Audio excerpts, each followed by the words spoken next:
Makes it look pretty. How we doing? Good, mate. Yourself? Yeah, good. Pretty good, bro. Okay. Pretty good. Where the fuck are you, Jerry? You're in your Joseph Fritzl basement or something. Yeah. Don't worry about it, bro. He's boxed in. Yeah, they kicked Okay. me out. No, Yeah. it's my bedroom, but Rose's mum took the payout, the insurance payout, and the wall has stayed wooden. Looks cool. Nice. Okay. We'll get into this because I need to crack on and do all the shit that I don't like doing first, but I love to do it. Look, first of all, welcome everyone to Talking Jits and Giggles number 5. I always seem to miss it out at the start of what we're actually doing. So welcome everyone. First of all, we also want to say thank you to our sponsors, which is marviagear.com. Yep. I think I've got that right now. We have a promotion that we're running, or they're having a promotion that we're running for them, giving away a $200 voucher.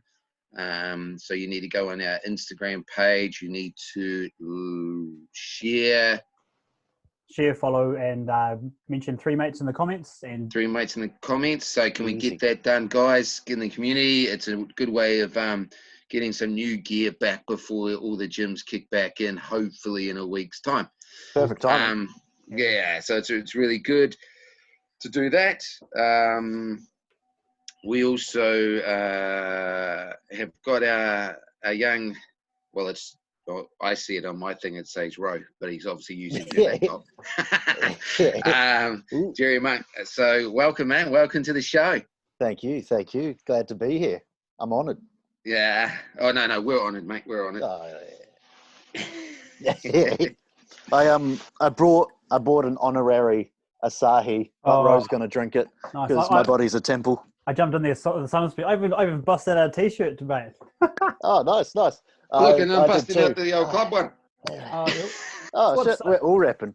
What's your t-shirt there, Jerry? Tell us about that. It's a little company called Open Palm Massage, and we do massage. Funny, and we're attached to Groundworx, and come get amongst level 2. Get amongst. Hey, welcome. Pretty awesome to have you on board. This is the first time Bryan and I have had one of our students on. Look, the first thing, just hit it off with us, Jerry. Tell us a wee bit about, first of all, why you started jiu-jitsu, where you started jiu-jitsu, and just your journey along the way and where you are now. So, started off as a kid doing karate over in Australia. Yeah. No punches to the face though, please. And did that growing up. That was a lot of fun. A good way to discipline yourself as a kid. It's you find lots of hormones when you're growing up, so it's a good way to find balance. So did that, came to New Zealand and stopped it completely, and then as a juvenile, didn't have a troubled childhood, but had trouble dealing with myself, if that makes sense. So it was always an idea because I grew up with a bit more testosterone in my body than most other kids. Quite hairy. Fuck yeah. And, quite hairy. I used to have long hair down to my ass and whatnot, and I thought I was like Aragon.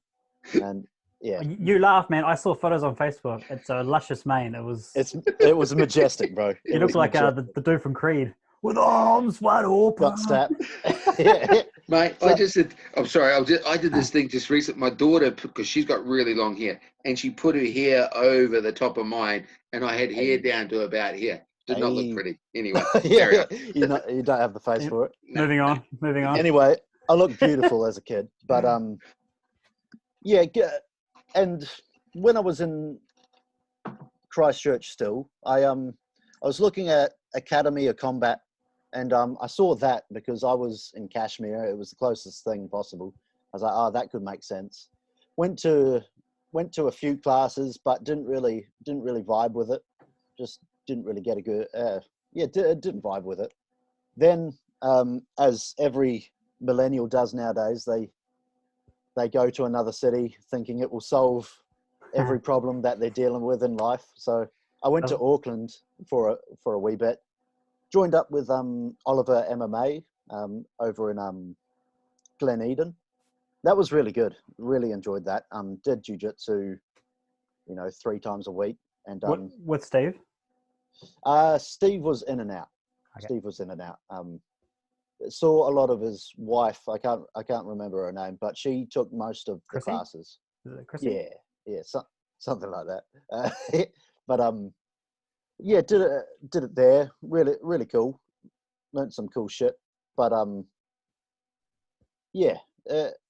then came back down, and I was like, let's get into a bit of MMA down here. Then CFC was a big thing, because this whole time MMA was kind of the focus. So didn't touch a gi. I couldn't even spell gi. It's 2 letters. I couldn't even spell it. But didn't touch a gi. Did jiu-jitsu for about a year, and came back down. I was like, okay, let's start a hearty MMA career. Let's be UFC champion.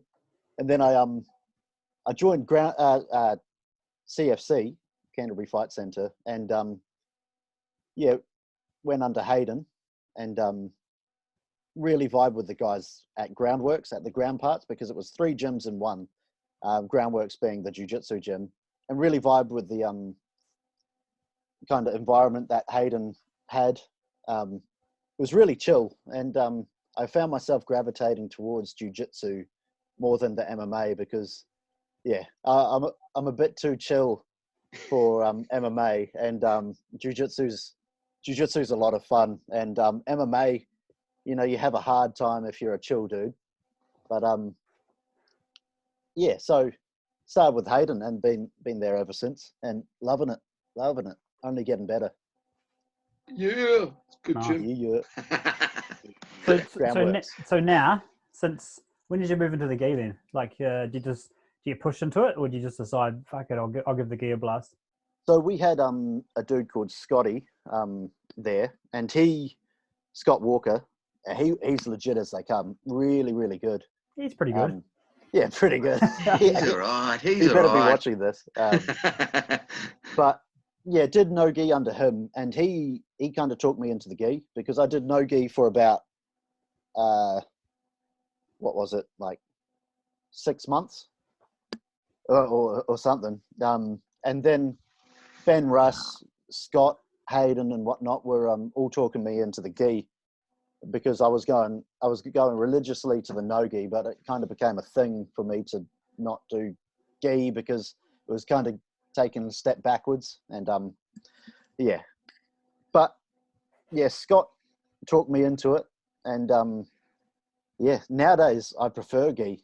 Yeah, it was an awkward transition, because going from no-gi to gi, I find, is a lot worse, because you get your bearings into no-gi, and then when you go into gi and you're like, oh fuck, I can't do anything. So there's that disconnect. But it started about 6 months into Groundworx, and haven't looked back. Gi's fun, it turns out. I find no-gi and gi, like if you're really, really good at no-gi and then you move into gi, you're not taking a step back. It's more like you're crouching down and then you go flying forwards, because it only takes a little while to work out the grips and everything. It's still the same game, but you're like, oh fuck. So I remember you first started doing gi, and I'd feed the lapel under your thigh, and that's how I used to. You got to do something, and then you got to move, and I just pull it, and your body would close over here. But now you're doing that shit to me. I'm like, fuck, it's not how it works. I try my hardest. There's not much separation between my gi and no gi. It's guillotines. Everyone can get a guillotine. Well, not everyone. I've never got John Erskine. Oh, he's a tough one. He's a tough one. Oh, you guys haven't? Hey? No, I never said I haven't. I just said he's a tough one. Over. That's it. Yeah. You're gone. Oh, someone's at the door. It's John Erskine. Oh shit. El Diablo. So Yeah, okay. So you obviously come from up north. How did you find the difference between your training? So how long did you train up north for in the Nogi, and then how did you find the difference in the south? Was there much difference? Did you find that, or yeah, how was that for you? I found the most difference in the training style, so and the training environment. Like it was on and off for about a year and a bit at Oliver's. It was super infrequent. Yeah, like most white belts that are thinking about it, they start with the best intentions, and you know, then life gets in the way, or yeah, people give themselves an excuse to not show up to training. But what really differed was the environment, and it could be specific to Groundworx, especially or going to Groundworx was a sharp contrast. But I could, like, a year and a bit up there, I couldn't tell you a single person's name. It's not that they weren't friendly, it's just that they weren't as close knit, I found, as Groundworx and places like Axis and whatnot, Checkmat. The South just seemed a lot more close knit, less businessy. It's yeah, it's just a friendlier atmosphere. I find, Yep. and that's what I really thrived off Yeah, of yeah. Oh, Groundworx. nice. Is the friendly vibe, and you know, it feels like you're coming home each time you walk into the gym. It's just, you know, home involves a bit of domestic abuse, mutual domestic abuse. But Oliver's gym is quite a big gym, isn't it? Like a lot of people. Yeah, yeah. Yeah, but I think, Lots of people. I think it won't be more that they're not close knit. It's pretty hard when you've got 200 people to be. It's yeah. Since we're a smaller gym in the grand scheme of things, but yeah, it would have been just a big contrast going from a big gym, you know, the big Glen Eden HQ, to Groundworx. It's just two different styles of gym, and I definitely prefer the Groundworx approach. Yeah. I think just a bit too big for me. No, fair enough. So, like, when you say you transition, like, because you used to do a lot of Nogi. You love Nogi. Oh, fuck yeah. Nogi, man. You'd rock up in your old tie shorts and your old. Yeah. I swear you had. Was it you or was it Bryan who had the leopard skin kind of? I still got some leopard skin. There you go. I use it for something else. It's another podcast. You know, yeah. Like, it's money on the side. And we talked about it quickly about then how you've transitioned into, you know, obviously Ghee and Nogi still. But like what actually made you want to like move? Is it just like the team, or, you know, when you were training Nogi and everyone was doing Ghee, or did you just want to progress in your own jiu-jitsu to feel like you were getting, I don't know, an all-round game, I suppose you say, with lapels and all that kind of stuff? I think the original reason why I wasn't was because I'm like, I want to be this. I want to be UFC champ. You know, you don't see people fighting in Ghees anymore, you know. But and then it progressed as I got better and better. It progressed into pride. Like, hey, I don't want someone to grab my lapel and, you know, get rid of my jiu-jitsu. So there was a bit of pride. And one of the reasons was, just getting over that pride and progressing in jiu-jitsu, because it's a fun as hell sport. But a lot of it was just grilling from the boys. Like when everyone was saying, see you tomorrow for Ghee, and then I was slinking over in the corner and getting grilled for not doing Ghee. And then we're not showing up to Ghee class, and you showed up to no Ghee class, and everyone was giving you shit. Exactly. So it was mostly, you know, me being ridiculed for, you know, wearing my Muay Thai shorts to jiu-jitsu, and but no, and yeah, to progress in jiu-jitsu, yeah, I feel as though you got to do at least some Ghee, if you want to get the harder jiu-jitsu, then put a fucking Ghee on. Yeah, it's the chess and checkers. I mean, if you're a no-gi fighter and I'm encouraging you to wear the gi, it's a compliment because I can't beat you in no-gi and I need you to wear a gi because that's where I have an advantage. Yeah, yeah, So yeah. there's always a little edge. If someone's encouraging you to do a gi class, they can't beat you no-gi and they need you to wear a gi because they need to get the edge back. They need to Or hold your you. coach is just trying to help you progress or grow. Oh yeah, that too. Yeah, that too. Yeah. But no, I love gi. I love gi. I love all the different avenues of attack, and it's a good way to, everyone has a different jiu-jitsu style, and that's really highlighted in the gi, because there's so many different avenues to go. Like, someone learning at the same gym, starting at the same time, can have a completely different style, and I find that so cool. So Yeah. you've trained in Japan, haven't you? And competed in Japan. When you were over there, what are they like with no-gi balance? Are they heavy on the gi side? On the gi side. Like I went to a few jiu-jitsu gyms. My favorite being Triforce in Osaka. And yeah, heavy on the gi. They fuck around in no gi a bit, but that's usually after class with like a mate that you would be like, that you agree to do some no gi with. And yeah, so heavy on the gi, all over really. There's a few more modern approaches like Carpe Diem and Axis do a bit of Axis over in Tokyo do a bit of no gi. But the gyms that I went to, and I tried to go deep, like the most Japanese place, I don't want any English writing on the front and whatnot. I want to be, like getting glares as I enter. But yeah, heavy gi and heavy like fundamentals. Like the fundamentals were on point. Like New Zealand jiu-jitsu, like there's a lot of like making it up, like a lot of scrambles. There's a lot of more people using strength and just like fucking crazy scrambles. Like fuck it, I'll use my head to, fucking handstand out of this choke. I don't know, weird shit like that.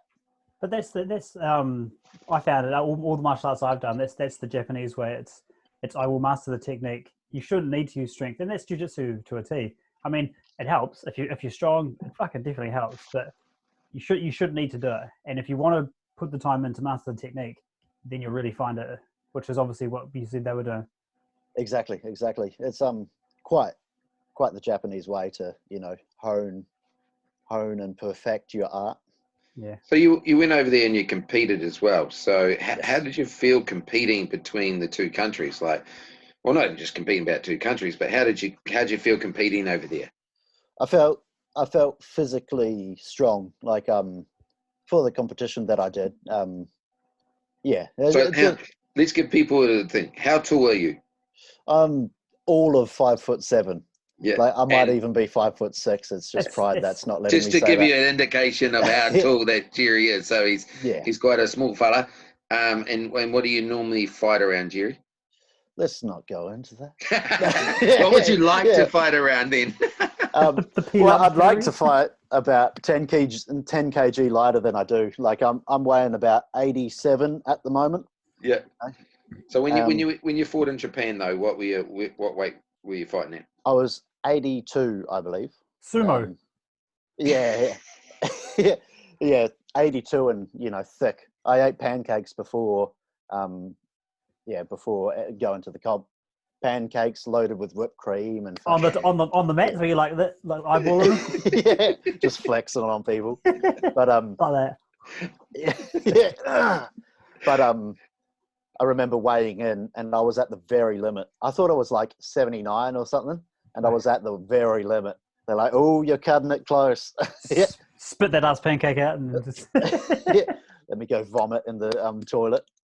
But yeah, rolling and competing there, I felt very physically strong. Like I think since with Groundworx, like we work a lot on pressure game and really having good control, and the fact that I deal with a lot like thick boys, like big strong dudes, like Dave, Hayden, John Erskine, Forrest, a lot of tough thick boys. I didn't hear my name in that.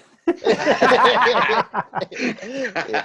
No, you're slender. Yeah, and it's not thick, bro. It's just like pure muscle. It's just pure meat. Yeah. But I felt quite physically dominant, and I think that's what carried me. Like they had a better guard. They had like better offense from their guard and whatnot, but that means fuck all when you got a guy that's Hulk fucking smash. crushing you. Like, yeah, eat this fucking crossface. Yeah. Till I So hear yeah, this.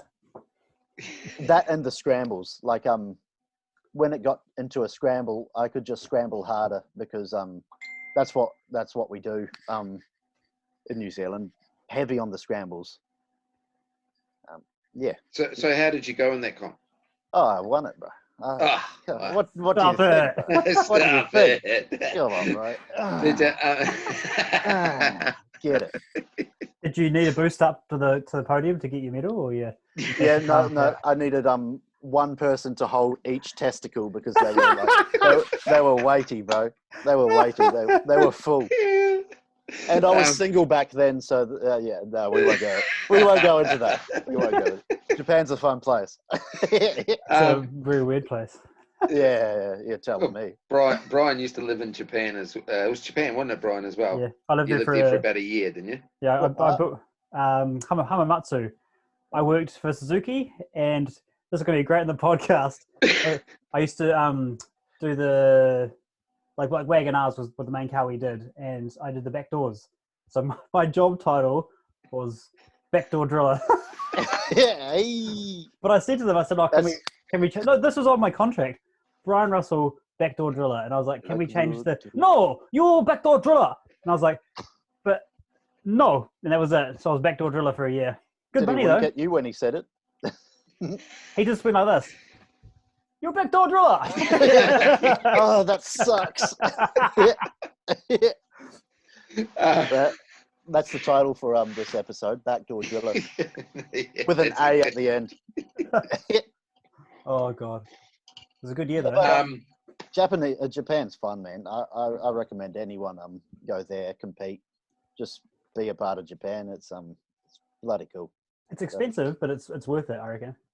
Yeah, there's ways to go about but making it less expensive. Like some food is rather cheap, and some accommodation is cheaper. Capsule hotels. It is more expensive. Did you stay in the capsule hotels? No, fuck no. Oh. Yeah, I stayed in business hotels though. Yeah. Oh, they're just you've seen them though. They're just holes in the wall, and there's no doors, just a wee curtain, and you just lie down. Oh no, I did. Oh yeah. Yeah, I did in Tokyo. Yeah, me and Taylor, one of the blue belts from Groundworx, we went a couple of years ago, and we stayed in one for 3 nights, and it was bloody amazing. Love hotel. It had like yeah. We shared a capsule. Your own capsule. Yeah, I remember going to the sauna, and it was a room with about like 40 like bathroom stool areas, and a Japanese man was in most of them, and everyone was naked, and that was my first time. Yeah, feeling powerful. Yeah, I strutted my shit. Yeah. Japan doesn't have much manscaping going on. What do you mean? Yeah. Just the manscaping. Yeah. Hey, now I mean, you like Japan. You guys, your partner and yourself were hoping to head back to Japan this year. Yeah, right you've now got we some good friends that you've made over there, and like right to the point where they've asked you to start. They wanted you to teach some classes. That was right, wasn't it? Yeah. Some Nogi. Yeah. That was an idea flown out, but yeah, we'll see. That was a couple of years ago, so I gotta go over again and make them like me again. But just take them to the sauna, you'll be all right. yeah. We'll host our business meeting in the sauna. Remember me? Yeah, remember me. Meat. Yeah. But yeah, that was an area. So that was a area we discussed. So we'll see. The guy there, there was a guy, Dan, English dude. He's now a black belt. At Triforce Osaka, and he was really cool. So I'll try to work under him. That's not. Is it like Triforce same as in Canada with St. Pierre? Is he Triforce? Good question. I don't know. We'd need Google to have a look at it. Is that the one? So yeah, okay. So I mean that's what are your goals, man? What do you want to do? What do you like for yourself in jiu-jitsu? I know this time is a wee bit I suppose that's fucked up at the moment. Yeah. But you know, and no one actually knows what's going to happen with the New Zealand jiu-jitsu competitive scene. Yeah. But you know, going in the future for yourself. So you're a purple belt now. You know, what are some of your goals, man? What do you want to do? Like, where do you want to travel? What do you want to compete? Do you want to just try to localize in New Zealand? Yeah. What is it? So definitely want to compete. Definitely want to since all of 5'7", I need to lose. I want to get down to about 78. Compete at around 78. Bloody hell! Phone on during a podcast. Jesus, I don't even know No that. Final Fantasy, bro. This is your 5th podcast right now. Man, it's like whoa. Popular band. So yeah, definitely want to get down to about 78, walking around, and then compete heavily. I approach the idea of getting a gold medal in every country I visit. So yeah, I've got 3 countries checked off. So maybe if I can go to Greece, Greece was an idea. Compete over there. I don't know what the jiu-jitsu scene over there is like, but yeah, if it's good, I'd like to get amongst. Definitely Japan. Compete more in Japan. I think New Zealand and Japan will be. Oh, I've got this phone call coming in. Jesus. Bloody hell. I'll have to see if it's work or not. It's all right. Carry on. I texted him and said, "Who's this? Who this? Who that? New phone. Who this? Yeah. So what other countries are you looking to go into? So the Greece, if you can. Yeah. Greece. Different parts of Asia, like Korea, China. I think that they'd have a few competitions. Yeah, definitely the States. Greg said in the last podcast he competed in Korea and he fucking loves it over there. Oh, really? Yeah, I went to China on the way to Europe when I left there, but there's no Facebook in China, so you need to have WhatsApp or WeChat, I think it was. But I found 2 gyms, but by the time they got back to me, I'd use VPNs to try and get onto Facebook, and I'd already finished my China travels. But yeah, if you do it, make sure you book it well in advance so you know where you're going.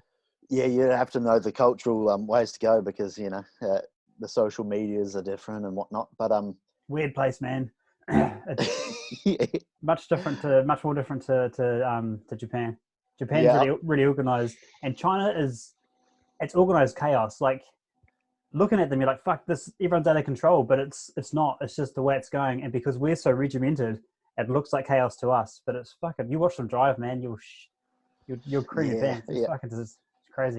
I might give China a wide berth for a little while. Let them sort a few things out. It was a cool place. I'd go back, but yeah, I don't know if I'd bring my kids again. Wear a mask. But I'd love to go to the States as well, and just all over really. You know, everyone can get some. Plenty of jury to go around, for what I've heard. Plenty of jury to go around. Plenty of jury. So with are you looking at how you said you're going to try and drop 10 kgs? Are you looking at doing it for real, or are you going to procrastinate about it? Or no, I'm not having a dig. I'm like, you fucking what?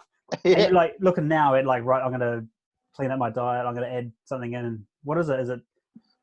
Yeah. So it's definitely making a plan. I've got all the motivation and all the help that I could ask for and more, but it's just a drive issue. So yeah, I've got all the help I need, and I think now is the time. Like I've already lost 2 kgs. I was 89 kg before this coronavirus, but yeah, so 2 kg down. Well, you and laugh, man, but it's hard. Everyone else, I'm about 4 kgs up. Oh yeah, nice, And I nice. never put on weight. So I'm closer to 78 than I've been in my life. Damn, swap.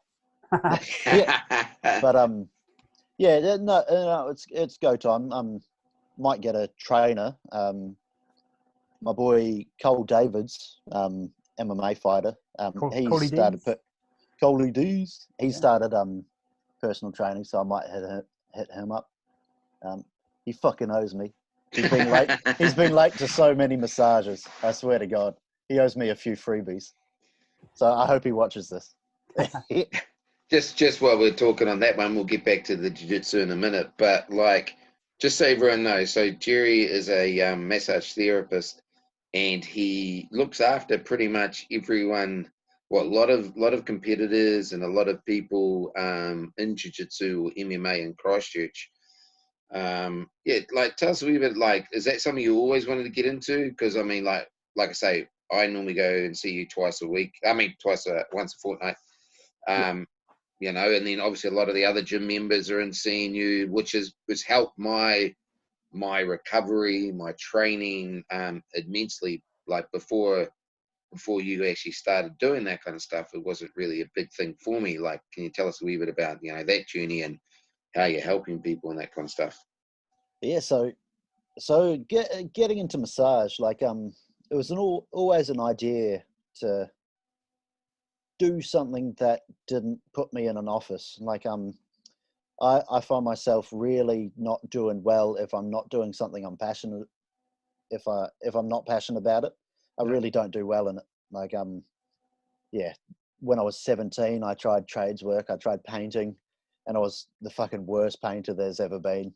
Probably set a record or something. But yeah, doing that. Then I went to chefing, and I really liked the artistry of it all, and whatnot, and hospitality. Went into that, then fell out of love with it, and then got shit at it. And I was looking at massage, like in between that all. I was like, oh, that could be cool to do, you know, helping people. And then it was really highlighted as I picked up the jiu-jitsu. Started with the jiu-jitsu. I was feeling really sore all the fucking time because jiu-jitsu has a way of breaking you down. Literally. Yeah, as you 2 black belts would probably know. Yeah. But yeah, then I got a massage from a dude called Fergus. And yeah, it was amazing what he could do with the hand and how he could like manipulate your body so you felt good. And I'm not even going to bust out a pun. Don't even go there. Yeah. Don't. I was sitting, bro. Don't say that. Jesus, Bryan was going to just murder you with that one. The old Bryan would have. The old Bryan would have. Yeah.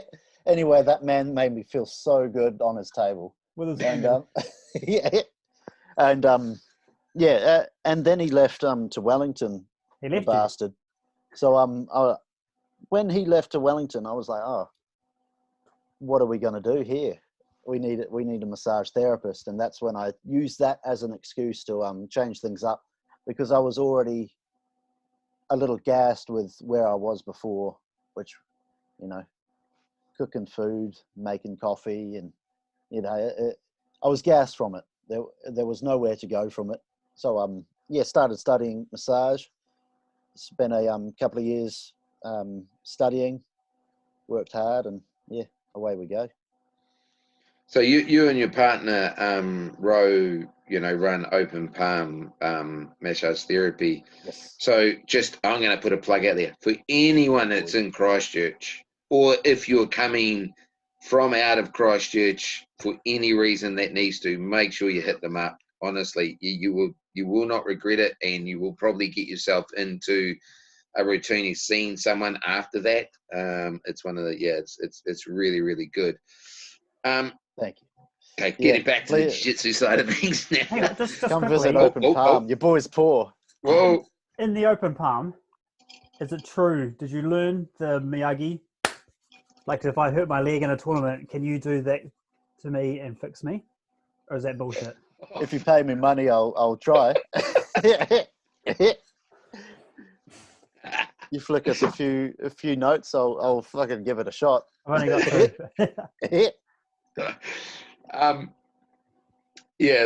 Shit, now that just lost my train of thought. You Sorry. pricks. Sorry. That lost my train of thought Right, altogether. I got one then. So You go. with your work, so obviously doing the massage, it works around everyone else's work schedules, their training schedules. How does this work in with your training schedules? Do you find you have to get like a regimented plan in to get your session times, or what? Yeah, it really helps being attached to the gym, like attached to Groundworx. So thank you, Hayden. Without that, it would the training would have suffered. But training is normal, really. I can't really cross train as much because when it comes time to train, I'm exiting a massage and like, do I walk 10 meters that way onto the jiu-jitsu mats, or do I get in my car and drive to another gym where I can do a bit of MMA and whatnot? But it's really it really hasn't had a toll on my jiu-jitsu. Because I'm attached to a gym, and because I try to limit the amount of people that I see in a day. Like Hayden's probably seen me exiting the room when I've had too many customers, clientele and whatnot, and he sees me fucking dragging my feet and trying to avoid jiu-jitsu. He's seen a few days like that. But I'm very good at I'm like a sniper. Like every time you try to exit when the class is about to start, I start yelling at you. Fire the jandal. I just see a Hayden like, what the fuck? Okay, so like going for you in your going back to your jiu-jitsu side of things, like for you in your career and that kind of stuff, how do you see your jiu-jitsu growing over the years? Like, what are you playing around with at the moment? What kind of techniques do you like doing? You're very flexible, but is it, how do you see yourself growing? Well, I do enjoy teaching. I do enjoy teaching. I do enjoy competing. So I'd like to compete a whole lot more and bring the teaching into it slowly. Like I do a couple of privates here and there, but nothing really official. So continue competing, really get experience there. So when it comes time to teach in a more full-time role, I'll have that competitive reps, and I know I'll be at a better position to teach, because I do like giving back as much as I can. I do like the I do like imparting my knowledge, or what little I have. So in terms of future plans, I'd like to travel, really pick up some cool stuff, make a unique system of my own, and teach it to people, see what they can pick up, see how they can modify it to make it their own. And it would be cool teaching someone something, and then 5 years down the track they're pulling that move off on me with their modifications and shit like that. So just to give you a heads up, Jerry helps me around the kids classes and the Nogi classes at the academy. So when I can't make it, he himself and Dan fill in for the kids, but then he also fills in for the adults doing the Nogi and the on the Thursday night class as well when John can't make it. So Oh, look, one thing I have found with you is you actually, well, everyone that I find in the gym and people around jiu-jitsu love jiu-jitsu, but you actually love jiu-jitsu in the sense you like spreading the word of jiu-jitsu. You must have this a mantra that you use on people, because you brought a lot of people into the gym, and yeah, like what do you do? How do you talk to people? Yeah, how do you get people in the gym? Because like I say, you bring a lot of people that whether they try it for the first time or they stick at it, what do you say to people when that? I basically tell them what it's done for me. You carry on. I'm going to be back in 2 seconds. Yeah. Right. So what I do to bring, to tell people about jiu-jitsu is I basically tell them what it's done for me. So what it's done for me is really helped me control myself. Being a male, well, being anyone, it's sometimes hard to control the inner monologue. Sometimes it can get the best of you. So what I found with jiu-jitsu is, it's really good for taming yourself, taming the inner bitch, taming the inner voices, really putting things into perspective. Maybe, that girl that dumped you, it doesn't mean shit. Yeah. In the grand scheme of things, or maybe that person that cut you off on the street, that doesn't mean anything in the grand scheme of things, because jiu-jitsu has a way of grounding you. Like, you can't care about any of those problems if you have someone hanging off your neck. You got to be there in the moment. You got to be present. So it has a way of reorganizing your brain and making what really matters is, your happiness and your well-being in the forefront, because there's no way to worry about your well-being if there's someone fucking ripping your heel the wrong way. Yeah, that's kind of how I say it like that too. I just tell them it's a place, like it sounds really cliche. It's a place to go to get away. But like you said, if I'm sitting there about to roll and you're about to crank on a guillotine, I can't be like, fuck, did I leave the oven on? Because I'm gone burgers. And it's not until you can't check your phone in the middle of training. It's not until after an hour and a half, then you look up and you think, oh shit, I was supposed to go to a birthday party today. Or Jesus, I was supposed to pick up the missus. Sorry. Yeah. Sorry about that, fellas. Sorry, my bloody phone got in the way on that one. I'll have to make sure I mute it from now on. It's all right. We were crying. Drew just consoled me for a minute. We're getting emotional here. Well, what I said for how I market jiu-jitsu, if you want to call it like that, is I basically say what it's done for me, and I found it's the most effective way of taming myself and my inner monologue, because sometimes those things, your brain can prioritize the wrong things, and your emotions all out of whack, and you find a hard time getting by in the world. Whereas with jiu-jitsu, it has a way of prioritizing the right things, like your well-being. And yeah, that's where I come from when talking about jiu-jitsu. And I think people are, if you're passionate and you're coming from a good place, people recognize real. And if people see what they want to attain, which is like inner peace, inner calm, they want to go towards that. They want to go towards something healthy. And in my mind, jiu-jitsu is healthy. But like, I'm just going to say, like the way you said, Hayden said before, you're really passionate about jiu-jitsu and you bring a lot of people in. When it came to the massage, like you fixed my neck. I've only been in one time. I was humming and hawing. I was like, Hayden said, I told you to go. You didn't believe me. Yeah. But then I asked Jerry, I said, hey, look, what's it like? And obviously you're really passionate about the massage therapy as well. And I could get that vibe off you. And I was like, fuck, he's really selling this to me because I can tell he loves his craft. So therefore I know. It's like when you go, if you bought a coffee, like I'm sure if I bought a coffee of you, I'm like, hey man, how you going? Good. What do you want? Yeah. Oh, not a coffee from you because you fucking don't want to be here. But when I asked about the massage, she's like, fuck yeah, I'll get you in. I'll sort your neck. And it was fucking awesome. Like, fix my neck. That made me think, another good reason why I love jiu-jitsu is the sense of community. Like, growing up, I always felt alienated. I always found a reason why I could give myself an excuse not to fit in.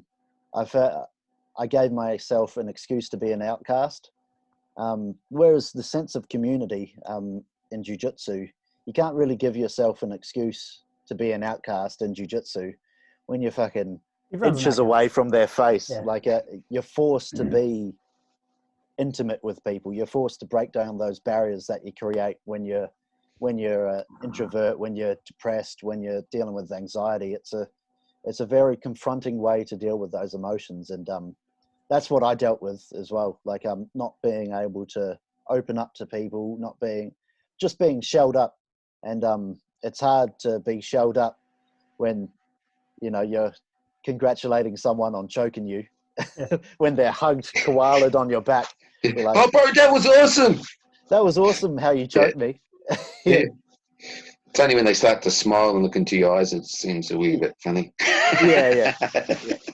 Like Forrest. He doesn't smile. I think that's the initial satisfaction for him. It's like, ugh. He smiles with his intent. Like you just see a glimmer of the sparkle in his eye because he's like, sparkle. yeah, you're mine. You feel the smile in your soul. It permeates through you. Exactly. It feels like a deep sinking feeling. But for sure, it's I think, like you said, the sense of belonging. Like when you go in there and you're just learning and you keep fucking it up and you're just like, oh, I can't get it. And like you said, you feel like you're an outcast because you just can't get it. But then the coach, like as a coach and with Hayden as a coach, it's becomes a challenge to them, right? So you don't do it this way because your arm won't go that far. So therefore, how can I adapt this just for you? And you feel like, fuck, this is just for me. He's doing all this just for me. The whole class is here, and you go from person to person to person, and you adapt it. And that's why the concepts work so well in every move, and everybody's different. Yeah, no, it's the sense of community is real. Everyone belongs in a jiu-jitsu gym, and doesn't everyone want to belong somewhere in this fucking life? So look, mate, I think I think it's right, man. Like, I feel like with yourself and like you were talking then, it's when you have difficulty sometimes, the room's there, the people are there, and all you've got to do is walk through the door, reach out, and that's it, and that's what it's about. And I mean, I try to make that feel that way at the gym, and I'm probably sure a lot of other places make sure they feel that way as well. So that's cool. In your jiu-jitsu, what do you like to do? Like what game do you have? What is your game? A lot of the shit that you taught me, just divided by two, and About I like to be on top. I think everyone knows that. Everyone that's rolled with me knows that I prefer to be on the top, because I've got fucking short legs. I don't have much leg room to throw up triangles and whatnot. I still give it a go, and I still get it sometimes. But I like to be on top. I'm very choke heavy, so I love chokes. Like all that nice shit that I said. There's still a secret part of me that fucking loves strangling a motherfucker. So yeah. So I really like chokes. Like chokes are very satisfying, and they're about 90% of my game. The other 10% are fucking calf slices and bicep slices, which anyone, into a choke, which anyone that's been put into a bicep slicer or a calf slicer, they're the nastiest shit on the world, and I love it. It creates business for me. Yeah. Oh, you need a massage tonight. Sweet ass, come in. Oh, you need something? I've got you, bro. Give you a good price. I know exactly where that pain is. Yeah. Oh, nice, man, nice. But yeah, I like a more wrestling approach, choke heavy, and just crush the fucker, take his soul. Oh, cool. So look, I mean, obviously for you train at Groundworx and that kind of stuff, and you mentioned it a wee bit earlier, you like to do a bit of mixed training where you can. Like, what are some of the other things you like to get around to and see the other guys and that kind of stuff? So like a few of the other gyms you train at.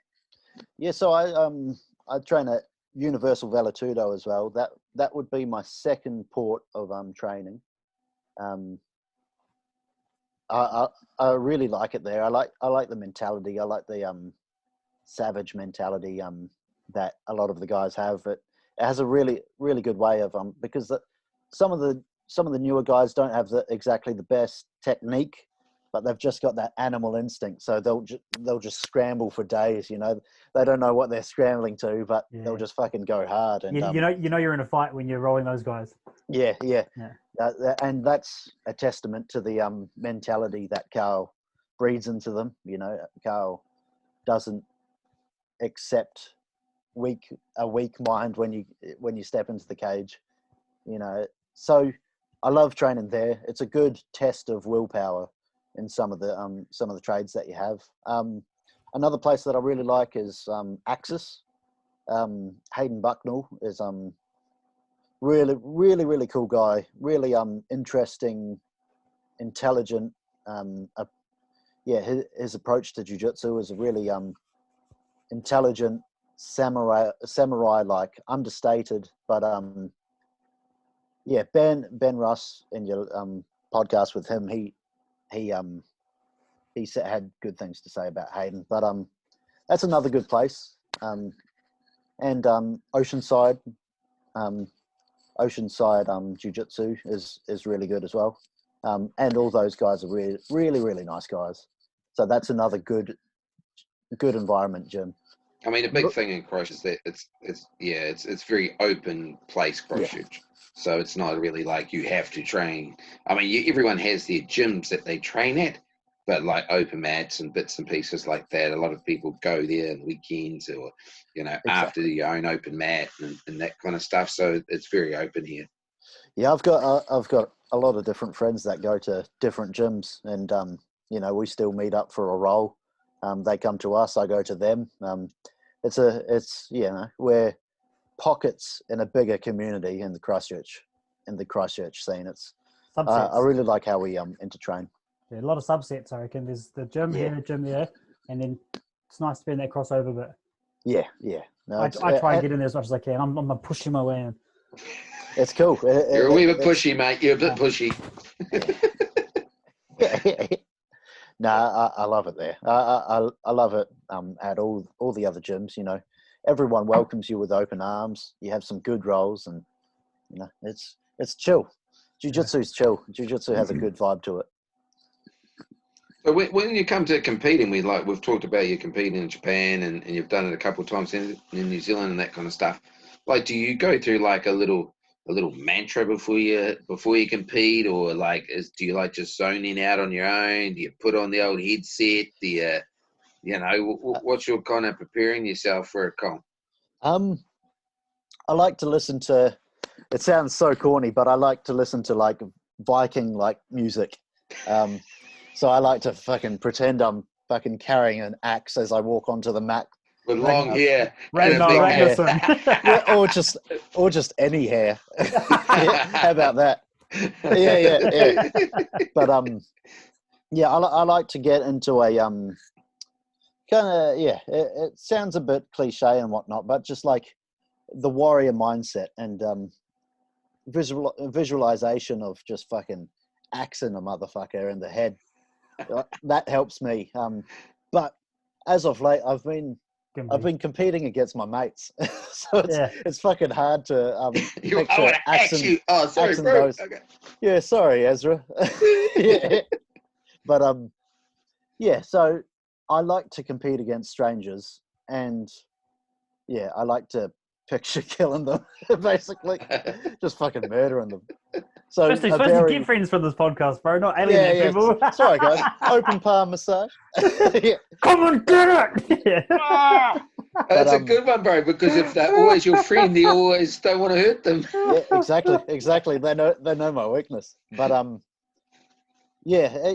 like to go into like a more primal look at competing, because it is a combat sport. So you know, you got to have a bit of that primal in you to achieve what you want to do, which is choke a motherfucker. So you got to have a bit of primal energy about you. I feel. Oh, nice. That's good.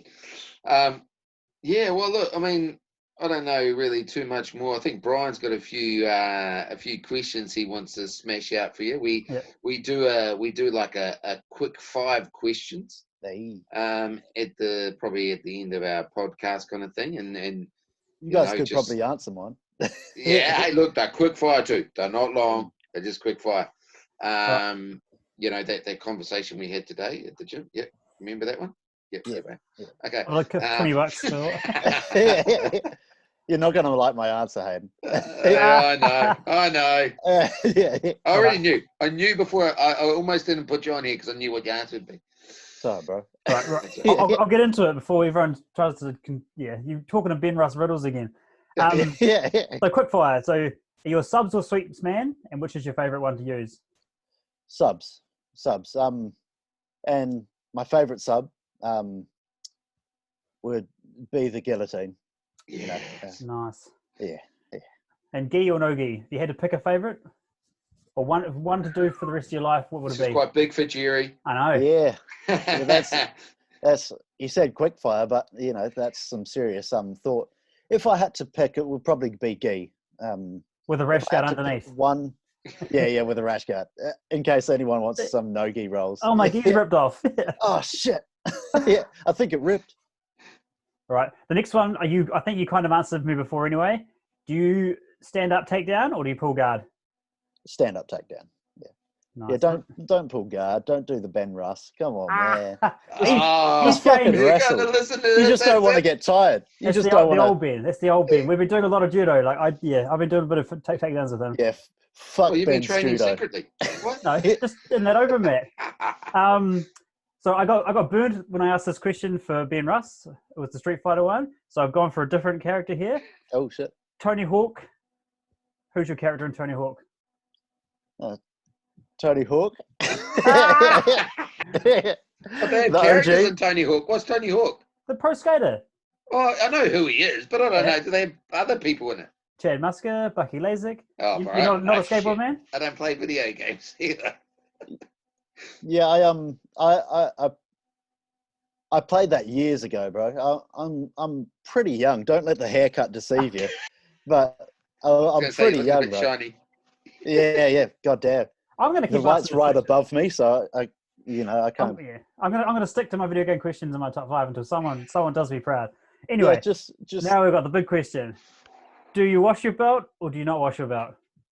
So, I always used to wash my belt until purple belt, and I've washed it like twice, and I've been a purple belt for about 6 months now. Yeah. So you wash your belt then?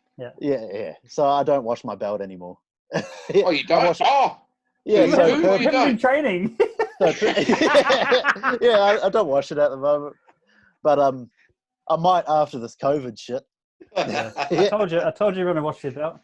I'm gonna win by default. Don't be like that. We're gonna get some t-shirts made up because we think this is fucking hilarious. Hey, look, I would really like to thank you for coming on board and having this time to have a bit of a chat with us, Jerry.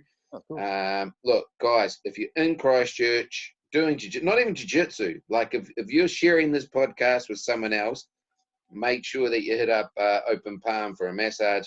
Marvelous. Ro and Jerry do a fantastic job, so make sure you do that. Also, we are now on, so obviously we have our podcast video, but we also have our podcast audio, which is on... It's on Podbean now, and I'm trying to get it onto iTunes. I think it's on there. It's just under review, just to make sure my awesomeness is not going to overtake the internet, I think. This is all new to us, so everything that happens is always new.